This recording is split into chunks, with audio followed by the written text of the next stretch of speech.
Tapi dengan adanya kampus merdeka yang digagas Nadiem, justru kampus diberikan keleluasaan bahkan untuk membuat jurusan baru loh. Lu bayangin kalau kita masuk ke dunia kerja yang begitu beragam, terus kita nggak bisa mengerti perbedaan. Terus kita nggak ngerti cara kerja sama. Kerja kelompok itu supaya begitu. Beda divisi, beda tempat bidang pekerjaan, itu harus bisa nyambung. Salam bahagia ketemu lagi. Kali ini saya agak gemes sedikit sama perilaku netizen ya di aplikasi X yang dulunya Twitter. Kali ini kita membahas di luar isu-isu politik tapi menurut saya juga berhubungan ya. Saya mau baca dulu sebuah tweets di aplikasi X dari akun Andri Fadam, Andri V. Saya bacakan dulu ya. Nadiem dosanya gede sih selama ngejabat. Bener-bener ngancurin ekosistem kampus buat nyiapin para orang-orang jadi budak korporat. Ya jelas, saya baca sekali lagi ya. Nadiem dosanya gede sih selama ngejabat, bener-bener ngancurin ekosistem kampus buat nyiapin para orang-orang jadi budak korporat. Nah, saya agak kurang ngerti ini mengacu kepada mana, dia juga nggak nge-reply akun yang mana, tapi dia tiba-tiba nge-tweet begini ya. Ini menarik buat saya, perlu dibahas buat kita semua karena menurut saya ada miskonsepsi yang nggak pas nih. Menurut saya ada dua hal yang perlu dibahas. Yang pertama tentang ekosistem kampus dan budak korporat. Nah, dua kalimat ini ya, dua kata-kata inilah ya. Nah, saya asumsikan bahwa si pemilik akun merespon tentang gebrakan Menteri Nadiem tentang Merdeka Belajar episode 2 yang ada di akun YouTube Kemendikbud RI yang bertemakan atau berjudul Kampus Merdeka. Nah, di sini letaknya. Indonesia saat ini punya gebrakan baru. Ternyata dunia pendidikan kita ini lagi dirombak abis-abisan. Dirombak abis-abisan bukan seperti pemikiran orang-orang pada umumnya yang setiap tahun kurikulum berubah. Enggak sama sekali. Jadi saya melihat, menurut pendapat saya, Mas Menteri ini justru sedang mengoptimalkan pola pendidikan kita yang kuatnya di mana.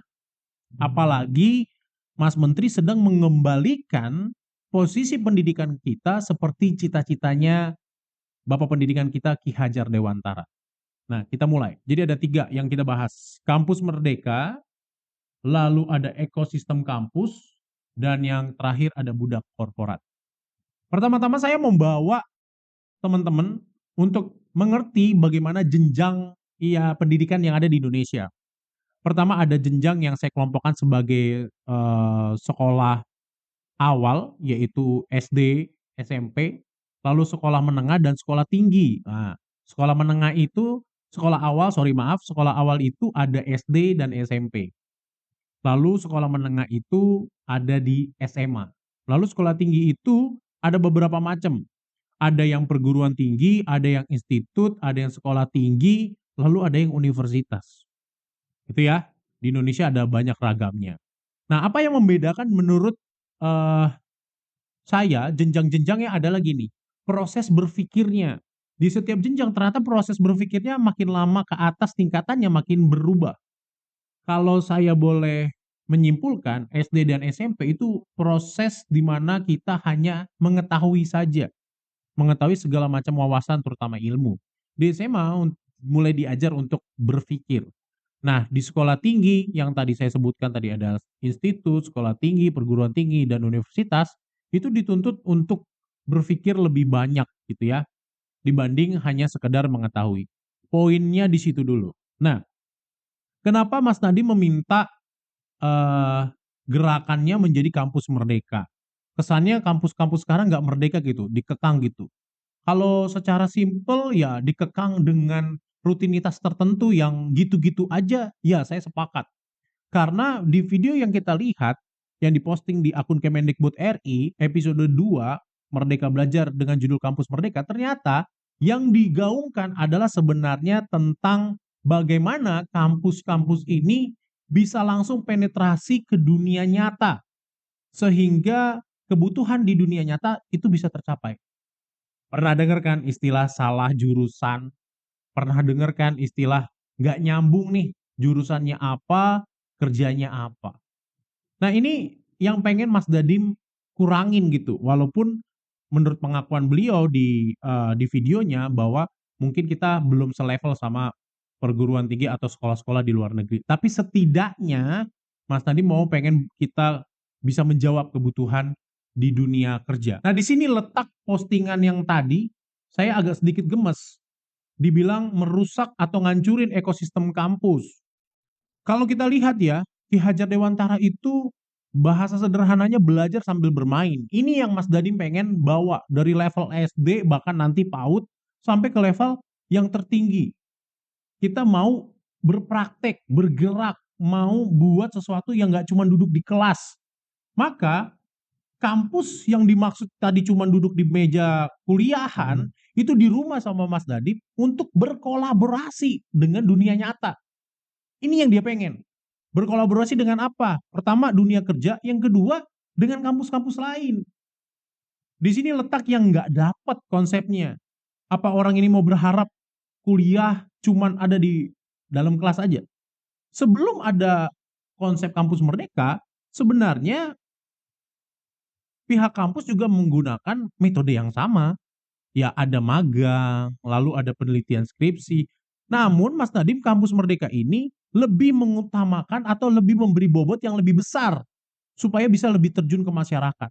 Dan Mas Nadiem memberikan kekuatan yang lebih lagi, yaitu menuntut masyarakat, dalam hal ini adalah perusahaan-perusahaan, untuk membuat nota kerjasama dengan kampus-kampus itu. Justru ini bukan ngancurin, malah memperkuat posisi pendidikan supaya ada keterjaminan mahasiswa-mahasiswa ini lulus dan masuk ke dunia kerja bahkan sebelum dia dinyatakan selesai di dunia pendidikan. Itu yang diincar. Jadi saya tidak sependapat dengan benar-benar ngancurin ekosistem kampus. Kalimatnya aneh banget. Apalagi kita belum melihat isu-isu pendidikan di zaman dulu yang tentang bagaimana joki-joki skripsi, joki-joki tugas, bahkan ada ijazah-ijazah bodong, kampus-kampus bodong, belum ke sana. Tapi dengan adanya kampus merdeka yang digagas tadi, justru kampus diberikan keleluasaan bahkan untuk membuat jurusan baru loh.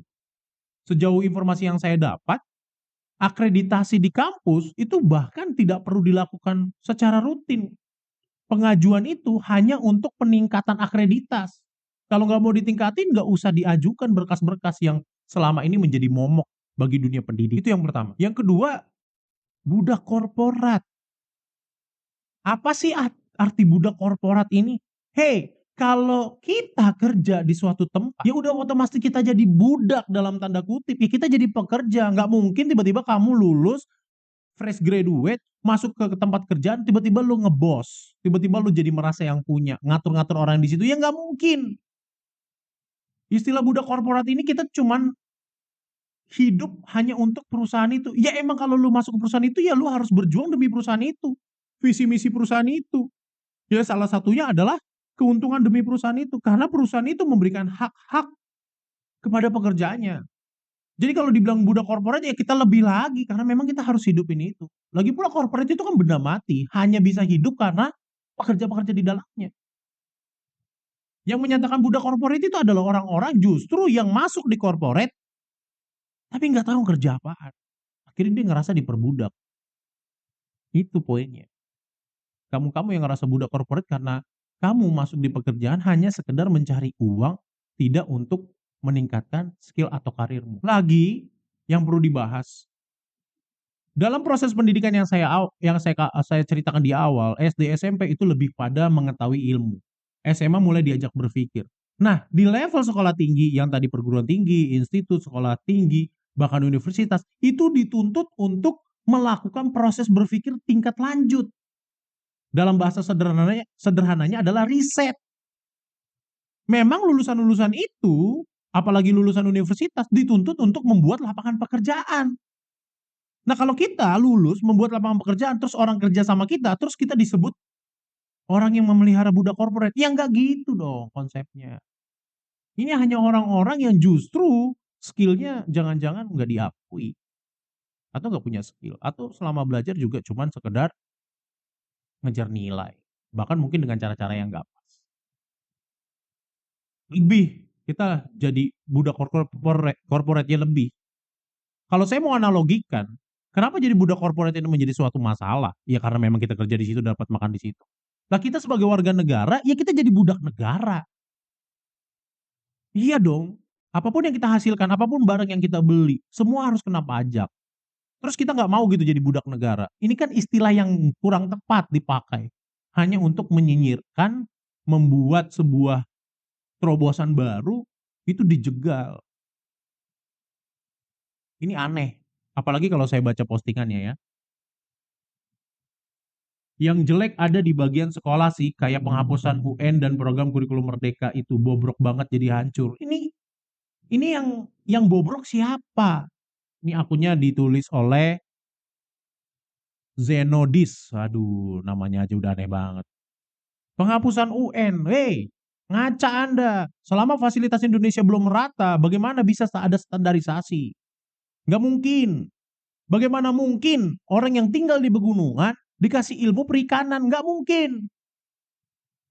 Justru kita harus membuat pendidikan itu sesuai dengan konteks hidupnya. Apalagi Ki Hajar Dewantara tuh selalu bilang, setiap manusia ada tahap hidupnya sendiri, ada kedewasaan sendiri. Terus program kurikulum merdeka, hey, kurikulum merdeka justru memberikan kebebasan buat para guru, aktivis-aktivis pendidikan untuk merancang metode yang paling cocok, yang paling baik sesuai dengan kebutuhan peserta didiknya. Kalau kamu nggak bisa buat programnya, kalau kamu nggak bisa jalan programnya, nggak usah jelekin. Yang bobrok tuh isi kepalamu. Yang hancur tuh cara kamu mendidik, cara kamu belajar. Salah justru. Ada lagi nih, udah yang bahas nih. Aduh, aneh banget lah. Nama akunnya Mark Sebel. Aduh. Dia bilang gini, kurikulum merdeka juga lumayan nyusahin. Tujuannya mungkin biar bisa murid masuk SMA nggak bingung milih IPA atau IPS. Tapi nanti pas kelas 11 juga disuruh milih sesuai jurusan kuliah atau nggak tahu semua sekolah. Jujur bikin bingung, bikin pusing banget karena masa SMA. Masa SMA ini kan masih lagi labil-labilnya. Mana pas kelas 10 belajar semua matkul, tiap hari kerja kelompok, lebih sering fun activity daripada materi, jadi pas ulangan stres. Hey, Anda sama sekali melihat dengan cara yang salah. Penilaian itu bukan cuma pas ulangan. Ngaco Anda. Penilaian itu justru dalam proses belajar waktu kelompok. Nah banyak pendidik-pendidik ini yang nggak paham. Bahkan di kurikulum merdeka nggak perlu ada ulangan. Project aja. Lihat masalah di masyarakat, kasih ide apa. Itu yang dituntut. Ini salah kaprah nih. Emang otaknya segini kali ya? Gak ngerti, gak dapet konsepnya gitu. Milih jurusan dan lain sebagainya. Milih jurusan di SMA udah gak ada IPA IPS lagi. Pilih mapel yang disukai. Ada mapel yang wajib, ada mapel yang dipilih. Terus sama hubungan labil-labilnya. Waduh, salah. Masalah labil atau tidak itu bukan masalah Anda. Ingat, ruang lingkup pendidikan yang pertama dan terutama itu keluarga. Emang masalah di keluargamu. Kenapa jadi labil-labil bawa ke sekolah? Kenapa bawa ke dunia pendidikan? Itu salahmu sendiri. Karaktermu begitu. Cara keluargamu. Tanggung jawab pendidikan bukan tanggung jawab sekolah. Tanggung jawab keluarga. Bapak ibu guru, bapak ibu dosen mendidik kita untuk menyiapkan masuk terjun ke masyarakat. Siap pakai. Maka ada program-program lain seperti P5 untuk membuat karakter kita itu sanggup berkolaborasi, sanggup menerima perbedaan pendapat. Itu untuk membentuk mental Anda. Bayangin kalau kita masuk ke dunia kerja yang begitu beragam, terus kita nggak bisa mengerti perbedaan. Terus kita nggak ngerti cara kerja sama. Kerja kelompok itu supaya begitu. Beda divisi, beda tempat bidang pekerjaan. Itu harus bisa nyambung. Inilah orang-orang yang nggak ngerti. Yang bilang UN dihapuskan malah nyusahin dan lain sebagainya. Belajar sambil bermain. Itu kata Ki Hajar Dewantara. Belajar untuk bahagia. bukan stres seperti komen-komenan yang ada di postingan aplikasi X. Tahu nggak, orang belajar itu bukan untuk mencari uang, bahkan bukan untuk mencari kebahagiaan. Seperti saya bilang tadi, belajar itu untuk bahagia. Bukan seperti itu malah. Belajar itu untuk kita bisa hidup.